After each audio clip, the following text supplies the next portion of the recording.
An 8-year-old migrant child who died while in the custody of U.S. Customs and Border Protection was on the way to East Tennessee with his father. Good evening. I'm Jordan Moore. Josh Smith and Sarah Diamond have the night off. The Associated Press reports 8-year-old Felipe Gomez Alonso and his father were coming to Johnson City before they were detained in El Paso, Texas at the U.S.-Mexican border.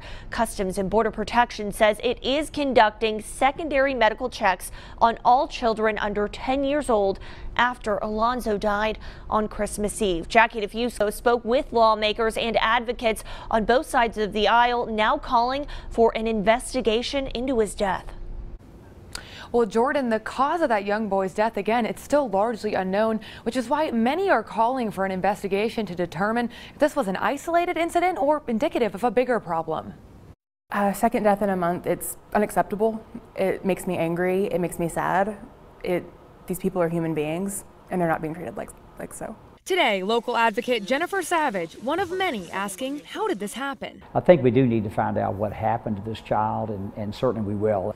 They absolutely could be isolated incidents. I mean, as part of a population, things do happen, but I still think that the attention to detail needs to be given to determine if federal agents are currently equipped to care for migrants who fall ill in crowded border facilities. The refugee resettlement camp that I went to, those 180 boys, had 2 physicians on staff, including a mental health person. Customs and Border Protection saying they need help from other agencies to provide health care, asking Congress to boost their budget for medical and mental health coverage. Well, I think we have to re-examine everything, but I will tell you that this has been an issue before.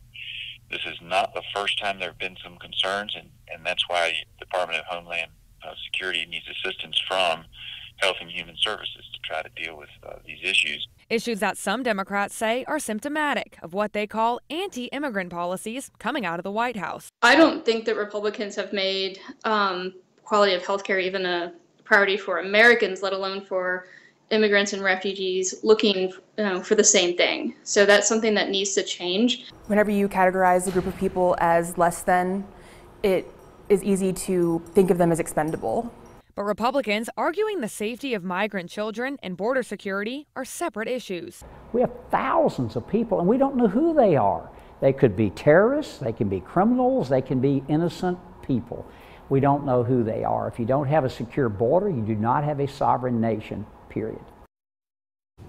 And of course, additional funding for border security still driving a partial government shutdown. That's now in its 5th day. Outgoing Republican Senator Bob Corker recently calling the shutdown a made-up political fight by President Trump to please his base. But Congressman Rowe today saying he adamantly disagrees with that. Live in the studio, Jackie DeFusco, News Channel 11 in your corner.